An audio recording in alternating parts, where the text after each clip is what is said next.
మోడీ గారిని రెండు చేతులెత్తి రిక్వెస్ట్ చేస్తున్నాను. సార్ మోడీ గారు, మీరు పార్లమెంట్లో ఒక స్పీచ్ ఇచ్చారు, అది రాష్ట్ర ప్రజలందరూ కూడా విన్నారు.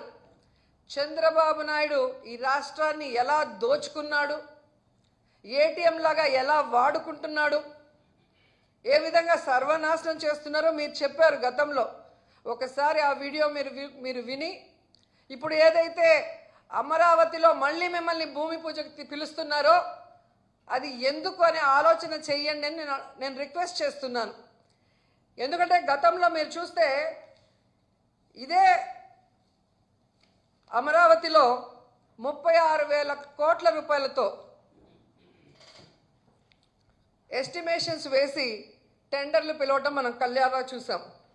అలాంటి అమరావతిలో ఆల్రెడీ మీరు చేసిన భూమి పూజనే మళ్ళీ భూమి పూజ అంటూ మిమ్మల్ని పిలుస్తున్నారు.